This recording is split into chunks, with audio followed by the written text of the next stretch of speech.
지난주 우리는 예배를 잃어버린 북이스라엘 백성들을 보았습니다. 이들은 야곱이 고백했던 베델, 이곳은 하나님이 거하시는 하나님의 집이다. 믿음의 돌기둥을 쌓았던 바로 그곳에서 이제는 금송아지 우상을 세우고 우상 숭배를 하고 있었다. 예배를 잃어버렸던 것이죠. 또한 여호수아가 선포했던 길갈, 하나님의 손은 강하다. 항상 하나님을 경외해라.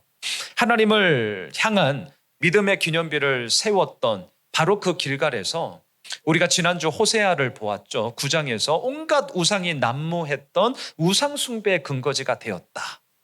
이러한 모습들을 우리가 보지 않았겠습니까? 자, 하나님의 입장에서요, 이걸 어찌 그냥 보고 가만히 있을 수 있겠습니까? 말이 안 되는 거죠. 그래서 지난주 본문에서 이렇게 했습니다. 먹을 양식이 없도록 했어요. 가뭄과 기근을 막 쏟아 부었습니다. 각종 전염병이 막 돌게 했습니다. 이것만이 아니라 잘 나가던 성읍들이 마치 소돔과 고모라가 무너지듯이 막 무너지게 만들었어요. 여러분, 이쯤 되면 정신 차릴 법하지 않아요? 이쯤 되면 내가 뭘 잘못했나? 돌아볼 법해요. 그리고 하나님께 회개하며 무릎 꿇을 법합니다. 그런데 이들은 결코 돌아오지를 않았습니다. 회개하지 않았습니다. 그래서 우리가 지난주 보았던 본문 가운데 5번이나 반복해서 나오던 한 문장이 있었죠. 그게 뭐냐면 너희가 내게로 돌아오지 아니하였다. 너희가 내게로 돌아오지 아니하였다. 무려 5번이나 하나님께서는 반복하면서 왜 안 돌아와? 돌이킴이 없는 그들에게 너희들 돌아오지 않았다. 계속해서 선포하고 있었습니다. 여러분, 잘못했는데 돌아오지 않았어요. 뉘우치지 않았어요. 잘못된 길을 가고 있는데 다시금 똑바른 길을 가지 않았습니다. 자, 이렇게 하면 이제 어떻게 해야 되죠? 오늘 본문 1절을 보십시오.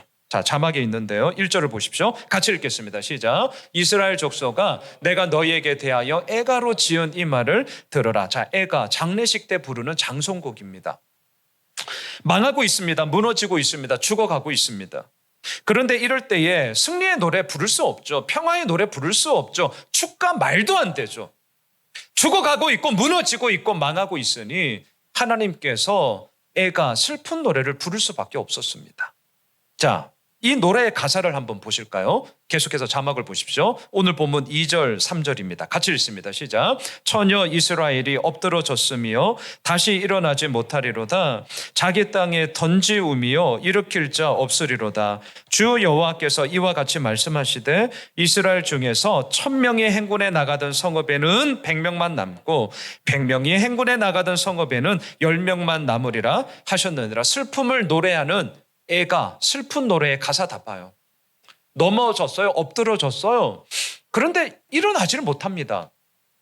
다른 사람의 땅도 아니고요. 내 땅에서 자기 땅에 던져졌어요. 그런데 이게 웬일입니까? 아무도 그 어느 누구 한 사람 나를 일으켜 세워줄 사람이 없어요. 이것만이 아니에요. 1000명이 나갔는데요. 100명만 남았어요. 100명이 나갔거든요. 고작 10명만 남았습니다. 90%가 다 사라져 버렸습니다. 이거 얼마나 황망한 이야기입니까? 여러분, 왜 일이 벌어졌습니까? 너희는 내게로 돌아오지 않았다. 너희는 내게로 돌아오지 않았다. 이름도 잃어버리고 예배도 잃어버리고 모든 것을 다 잃어버렸는데도 불구하고 하나님께로 돌아오지 않았기 때문이죠. 자, 오늘 본문은 이렇게 하나님이 부르시는 애가 슬픈 노래로 시작하고 있어요. 자, 그런데 자막을 보십시오. 오늘 본문 마지막 16절, 17절을 보겠습니다. 처음에 이 하나님의 애가, 마지막은 누구의 애가냐? 이스라엘 백성들이 애가를 부르고 있어요. 슬픈 노래를 부르고 있어요. 우리 같이 한번 읽어보실까요? 시작. 그러므로 주 만군의 하나님 여호와께서 이와 같이 말씀하시기를 사람이 모든 광장에서 울겠고 모든 거리에서 슬프도다 슬프도다 하겠으며 농부를 불러다가 애곡하게 하며 울음꾼을 불러다가 울게 할 것이며 모든 포도원에서도 울리니 이는 내가 너희 가운데로 지나갈 것임이라 여호와의 말씀이니라. 울다, 슬프다, 애곡하다, 슬픔을 나타내는 단어가 무려 7번이나 반복되고 있습니다. 무엇을 보여줍니까? 이들이 당한 슬픔이 너무나 깊어서 그 슬픔에서 헤어나오지를 못한다. 슬픔의 깊이가 이만큼 깊다는 거예요. 여러분, 오늘 본문의 구도를 잘 보십시오. 슬픔의 노래 애가로 시작하고 있습니다. 그런데 마지막은 무엇입니까? 슬픔의 노래 애가로 맞춰지고 있어요. 자, 처음과 끝이 슬픔의 노래 애가로 똑같습니다. 자, 이 구도를 잘 보셔야 돼요. 대개는 이 처음과 끝이 똑같을 때에 그 글이 중요하게 여기고자 하는 포인트, 소위 핵심이 어디에 있느냐? 뭐 100%다 이렇게 단언할 수는 없지만 대부분은 그 중간에 나와요. 다시요. 처음과 끝이 똑같을 때에 대부분 그 글이 중요하게 말하고자 하는 포인트는 어디에 있냐면 중간에 대부분 나옵니다. 예를 들면 이런 거예요. 샌드위치를 한번 생각해 보세요. 샌드위치 앞뒤가 빵으로 되어 있어. 빵. 자, 그 빵 안에 내용물을 무엇을 넣느냐에 따라서 그 샌드위치 맛이 달라지지 않겠습니까? 오늘 본문이 마치 이와 똑같습니다. 앞뒤로 빵이 되어 있어요. 그 빵의 이름은 뭐냐? 슬픈 노래 애가예요. 1절부터 3절까지 하나님이 부르는 애가, 16절로 17절 이스라엘 백성들이 슬프게 노래는 애가. 이 애가가 꽉 차 있어요. 근데 그 중간에 이제 뭐가 있느냐? 이게 오늘 본문의 포인트거든요. 자, 여러분 자막을 계속 보세요. 4절을 보십시오. 같이 읽습니다. 시작. 여호와께서 이스라엘 족속에게 이와 같이 말씀하시기를 너희는 나를 찾으라 그리하면 살리라. 계속요. 6절입니다. 시작. 너희는 여호와를 찾으라 그리하면 살리라. 그렇지 않으면 그가 불같이 요셉의 집에 임하여 멸하시리니 베델에서 그 불들을 끌 자가 없으리라. 8절도 가보겠습니다. 같이 읽습니다. 시작. 묘성과 삼성을 만드시며 사망의 그늘을 아침으로 바꾸시고 낮을 어두운 밤으로 바꾸시며 바닷물을 불러 지면에 쏟으시는 이를 찾으라. 그의 이름은 여호와시니라. 마지막 14절입니다. 시작. 너희는 살려면 선을 구하고 악을 구하지 말지어다. 만군의 하나님 여호와께서 너희의 말과 같이 너희와 함께 하시리라. 자, 중간에 들어가 있는 내용물이 뭐냐? 반복해서 우리가 보았습니다. 너희는 나를 찾으라. 그리하면 살리라. 이게 오늘 설교의 결론이자 핵심이에요. 너희는 나를 찾으라. 그리하면 살리라. 여러분, 오늘 말씀의 제목을 잊지 말아 주십시오. 이게 오늘 본문의 핵심이에요. 자, 북이스라엘 백성들은 하나님을 찾아야 했습니다. 그런데 하나님을 찾지 않았어요. 이들이 찾고 있는 것은 무엇인 줄 아십니까? 계속 자막을 보십시오. 오늘 본문 5절인데요. 5절 같이 읽어봅시다. 시작. 베델을 찾지 말며 길갈로 들어가지 말며 브엘세바로도 나아가지 말라. 길갈은 반드시 사로잡히겠고 베델은 비참하게 될 것임이라 하셨나요? 자, 이 말을 제가 한번 뒤집어 볼게요. 5절을 뒤집어 보겠습니다. 이들은 하나님을 찾지 않고 베델을 찾고 있었다는 거죠. 그래서 베델을 찾지 말아라 의도적으로 명령하는 것 아니겠습니까? 자, 이들은 하나님을 찾지 않고 길갈을 찾았다는 거예요. 하나님을 찾지 않고 브엘세바를 찾았다는 거죠. 저는 이 5절의 말씀을 묵상을 하면서 이렇게 한번 바꾸어 보았습니다. 교회는 갔지만 예수를 찾지 않았다. 성경은 읽었는데 하나님을 찾지 않았다. 저는 이 말과 오늘 본문 5절이 저는 똑같다고 생각을 합니다. 다시요. 교회는 갔어요. 하지만 예수님을 찾지 않네요. 성경을 부지런히 읽었어요. 그런데 성경을 읽었지만 하나님을 찾지 않아요. 자, 뉘앙스가 지금 느껴지셔야 됩니다. 교회는 갔어요. 하지만 사람들 만나는 것이 그저 좋아서 교회에 간 거죠. 교회를 갔어요. 왜 갔냐고 봤더니 자신의 비즈니스에 유익이 될 것 같아서 교회를 갔다는 거예요. 성경을 읽었어요. 근데 왜 성경을 읽었는지 물으니까 그저 자신의 교양을 위해, 인격의 함양을 위해서 그냥 읽었다는 거예요. 여러분, 교회 가는 거, 성경 읽는 것 중요합니다. 안 하는 것보다는 100번 낫습니다. 하지만 왜 가느냐? 왜 읽느냐? 가는 목적, 읽는 목적이 하나님을 찾기 위해, 하나님을 더 깊게 만나기 위해, 하나님께 기쁨과 영광을 올려드리기 위해, 이 목적이 아니라 다른 그 무엇이 그 목적으로 대치되어진다면 이거는 잘못된 것이죠. 우리는 대부분 이럴 때 어떤 말을 하느냐, 이렇게 말하더라고요. 그러니까 차라리 가지 마. 진짜 이렇게 얘기를 다들 해요. 야, 그렇게 할 바에 성경 왜 읽니? 차라리 읽지 마, 읽지 마. 진짜 이렇게 말하는 분들 되게 많습니다.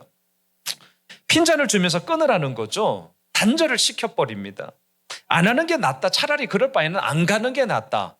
이렇게 얘기하는 경우가 진짜 많거든요. 자, 그런데 저는 다시 한번 좀 분명하게 말씀을 드리고 싶습니다. 그거 아니에요.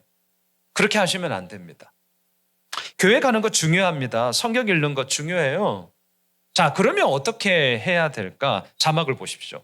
지난주도 제가 보았던 말씀인데요. 다시 한번 보기를 원합니다. 누가복음 11장 42절 같이 한번 읽어보시죠. 시작. 화 있을진저 너희 바리새인이요 너희가 박하와 운양과 모든 채소의 11조는 들이되 공의와 하나님께 대한 사랑은 버리는도다. 그러나 이것도 행하고 저것도 버리지 말아야 할지니라. 저는 이 말씀 정말 중요하다고 생각합니다. 마지막 그러나 이것도 행하고 저것도 버리지 말아라. 여러분, 우리는 이 부분들에 대해서 분명함을 가져야 합니다. 우리가 행하고 있고 또한 우리가 지금 지키고 있는 것이 잘못되었다, 나쁜 것이다. 그럼 물론 하지 말아야죠. 하지만 그렇지 않다면 행하셔야 합니다. 지금 내가 행하고 있는 목적이 무엇인가? 내가 왜 교회를 가는가? 내가 왜 성경을 읽는가? 내가 왜 큐티를 해야 되는가? 하나님을 찾고 하나님을 더욱더 깊게 만나기 위함이라는 목적을 이루어가는 것. 이것도 행하고 저것도 버리지 마. 여러분, 이 원리는 정말 우리들의 삶 가운데 건강한 하나님의 사람으로서 온전히 세우는 너무나 중요한 원리라는 것. 하나님의 말씀, 예수 그리스도의 말씀이라는 것을 여러분 우리 잊지 맙시다.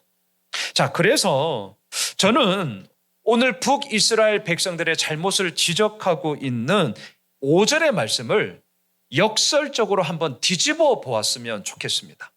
자, 역설적으로 제가 한번 뒤집어 볼 거예요. 그래서 두 가지 포인트로 오늘 본문을 제가 나누고자 하는데, 첫째, 베델로 올라가라. 두 번째, 길갈에 머물러라. 자, 제가 지금 역설적 포인트라고 다시 한번 말씀을 드렸습니다. 이렇게 말씀드리는 이유가 있어요. 자, 첫째, 베델로 올라가라. 자, 지금 방금 저의 이 말을 들으시면서 성도님들 가운데 좀 의아하다, 이렇게 여기셔야 됩니다. 사실은 그렇게 여기실 분들이 계실 거예요.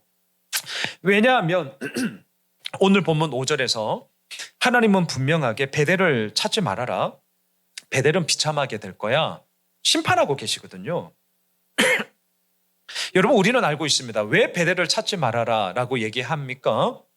이미 이들의 살고 있는 시대 가운데는 베델의 금송아지 우상을 떡하니 세우고 우상 숭배를 하고 있었기 때문이잖아요.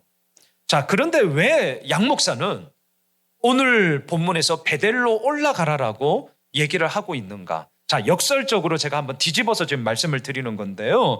그것은 금송아지 우상이 떡 서 있는 베델로 올라가라는 말이 아니라 환난 날에 응답하시고 가는 길에 나와 함께 하셨던 베델의 하나님을 찾는 것. 이것이 오늘 말씀의 핵심. 너희는 나를 찾으라, 그리하면 살리라. 그 베델의 하나님을 찾는 것만이 정말 북이스라엘 백성들이 살아갈 수 있는 생명의 길이었기 때문입니다. 같은 베델이지만 사실 같은 베델이 아닌 거죠. 자막을 한번 보십시오. 창세기 35장 2절 3절로 우리가 한번 가보고자 합니다. 제가 읽겠습니다. 야곱이 이에 자기 집안 사람과 자기와 함께한 모든 자에게 이르되 너희 중에 있는 이방 신상들을 버리고 자신을 경험하게 하고 너희들의 의복을 바꾸어 입으라. 제가 잘못 읽었네요. 자신을 정결하게 하고 너희들의 의복을 바꾸어 입으라. 우리가 일어나 베델로 올라가자.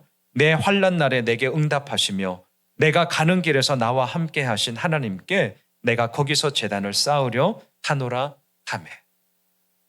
아이러니하게도 야곱도 자신의 베델을 다시금 찾아야 했던 적이 있습니다. 지금 그 장면을 우리가 보고 있습니다. 야곱은 창세기 28장에서 하나님을 만났습니다. 그래서 자기가 자고 있던 그 돌을 기둥 삼아 돌을 쌓고 이곳은 하나님이 거하시는 집이다, 베델이라고 명명했습니다. 그리고는 한 20여 년의 시간이 흘렀습니다. 그 시간 동안 하나님의 축복을 받아 정말 거부가 되었습니다. 12명의 아들들도 낳았습니다. 자신이 속였던, 그래서 도망칠 수밖에 없었던 그 형 에서와 화해도 했습니다. 가나안 땅에 머물면서 평안하게 잘 살았습니다. 그런데 이게 웬일입니까? 그 평안함이 지속되면 참 좋았을 것만 그러하지 못한 사건이 창세기 34장에서 연이어 벌어지고 있었습니다. 야곱의 딸이었던 디나가 휘 족삭의 추장이었던 세겜에 의하여서 성폭행을 당하게 됩니다. 이 일로 오빠들이 난리가 난 거죠. 난리 날 수밖에 없죠. 복수의 칼을 갈았습니다.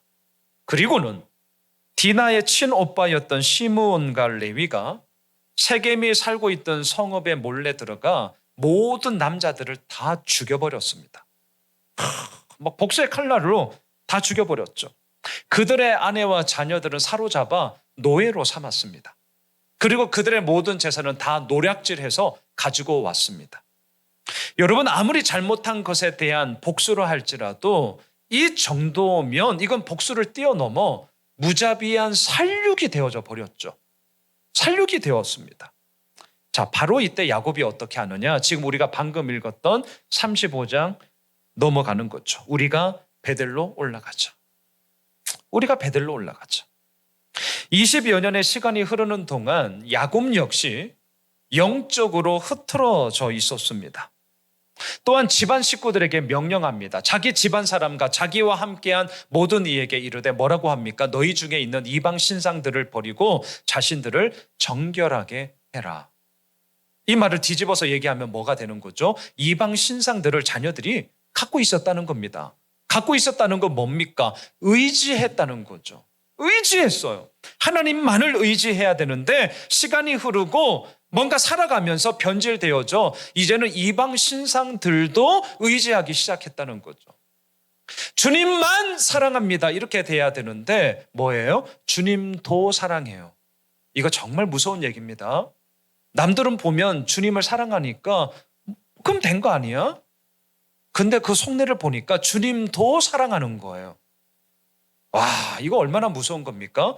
지금 야곱의 아들들이 그러한 모양새가 된 거죠. 주님도 사랑하게 된 거죠. 그래서 어떻게 합니까?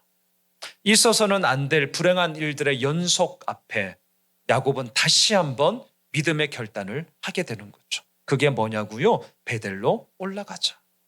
3절을 보세요. 야곱에게 있어서 베델은 어떤 곳입니까? 내 환난 날에 내게 응답하신 하나님을 만난 곳이죠. 야곱에게 있어서 올라가자는 베델은 어떤 곳이냐면 내가 가는 길에 나와 함께 하시는 하나님을 만난 곳이죠. 그 베델로 올라가자는 것입니다. 자, 오늘 첫째, 너희는 나를 찾으라 그리하면 살리라. 이게 오늘 말씀의 결론이에요. 너희는 나를 찾아라 그리하면 살리라.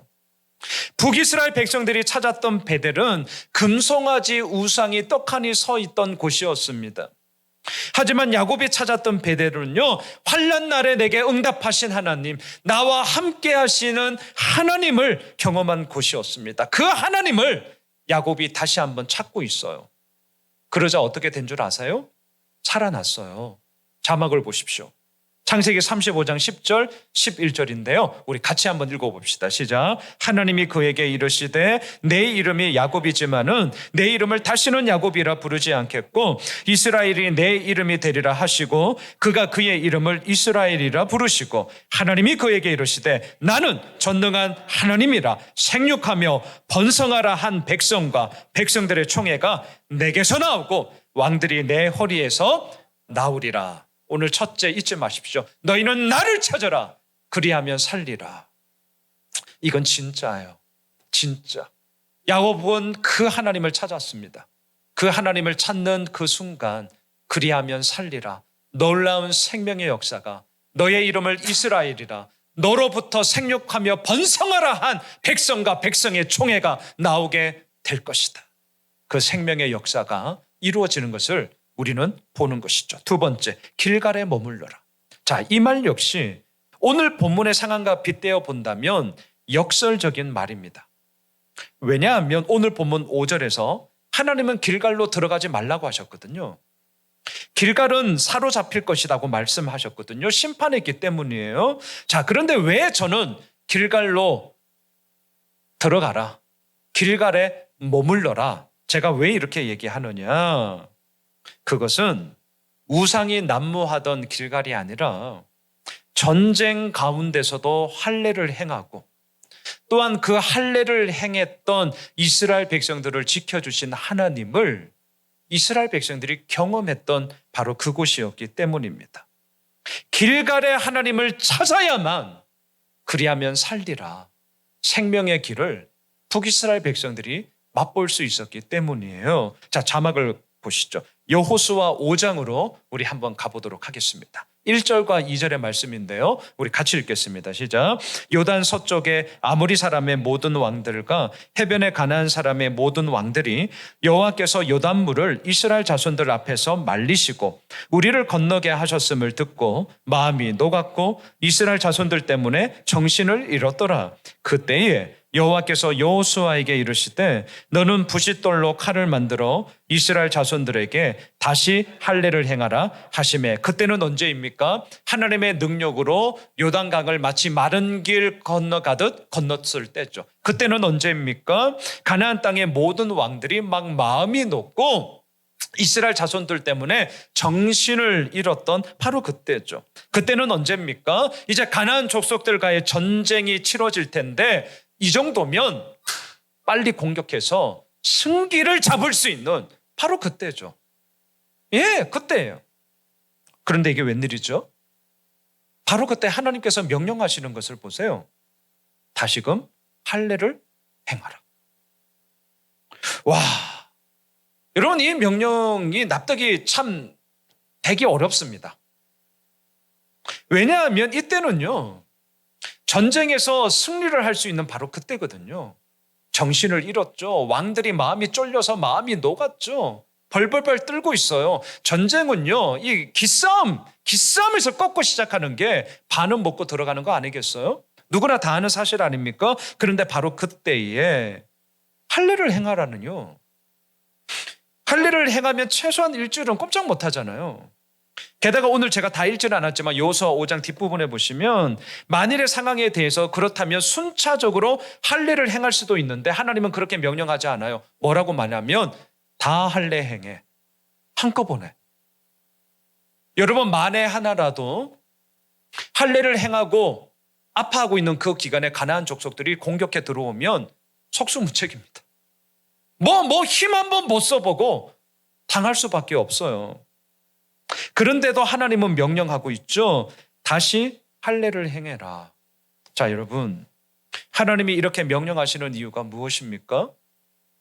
저는 이렇게 정리하고 싶습니다. 전쟁은 너희의 힘으로 하는 게 아니다. 예, 지금 이거예요. 전쟁은 너희들의 힘으로 하는 게 아니야. 전쟁은 내가 하는 거야. 예, 내가 하는 거야. 내 능력으로 하는 거야. 이 사실을 분명히 가나안 땅에 첫 발을 딱 내디딘 그 순간 다시 한번 이스라엘 백성들에게 각인시키고자 그 전쟁의 상황 가운데서도 다시 할례를 행하라.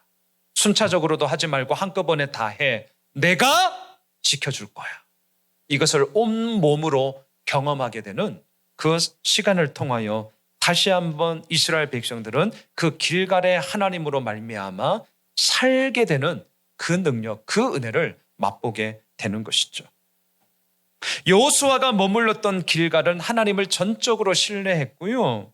그리함으로 말미암아 너희는 나를 찾으라, 그리하면 살리라. 오늘 아모스 5장에서 외치고 있는 이 말씀을 경험했습니다.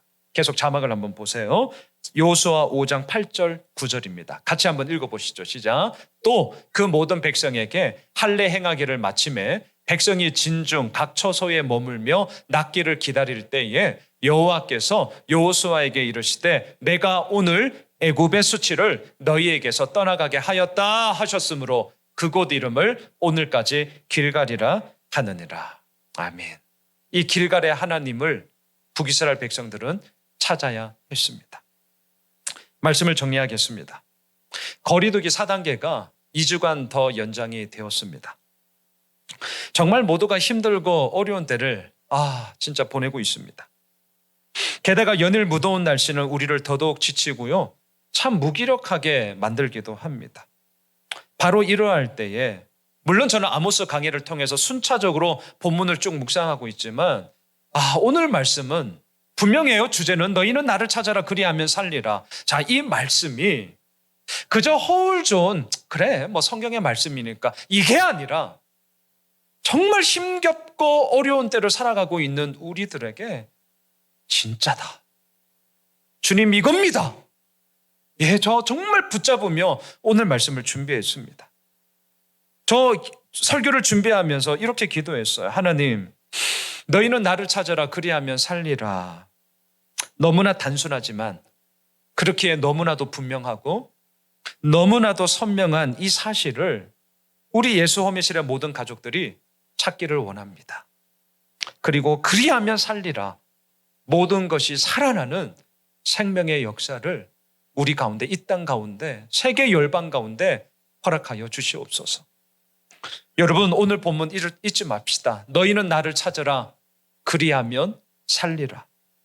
너무나도 분명한 사실이 우리에게 있기에 우리는 오늘도 나 자신을 아무것도 아닌 것으로 여기는 수치 가운데 살아가는 자가 아니라 오히려 나 자신을 아무것도 아닌 것으로 여길 수 있는 그 하나님의 능력 가운데 살아가는 자가 되는 줄 믿습니다.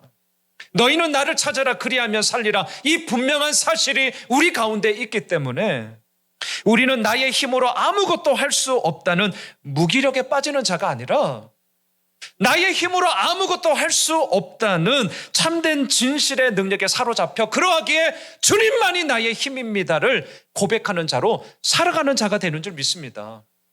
여러분, 너희는 나를 찾아라 그리하면 살리라. 이 사실이 우리들에게 분명한 진리가 되었기 때문에 우리는 불법의 매력과 불법의 능력도 모르는 순진하고 덜 떨어진 바보가 아니라 불법의 수치와 불법의 무능함을 알기 때문에 더더욱 거룩한 말씀의 권세를 붙잡고 살아가는 것만이 우리들이 진정으로 가질 수 있는 능력이다.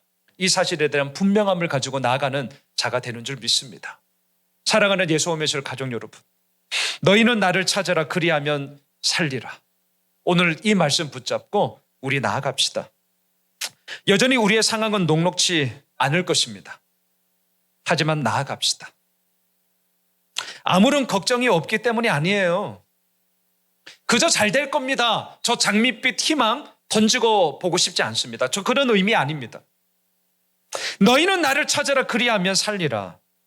하나님의 이 명령은요, 우리로 하여금 아무런 걱정 없이 그저 잘 먹고 잘 살아라 이게 아니라 진리를 따르기 위해 오늘도 눈물을 흘리며 씨를 뿌리는 자로 우리를 초대하는 하나님의 명령이자 하나님의 진실의 말씀이기 때문입니다.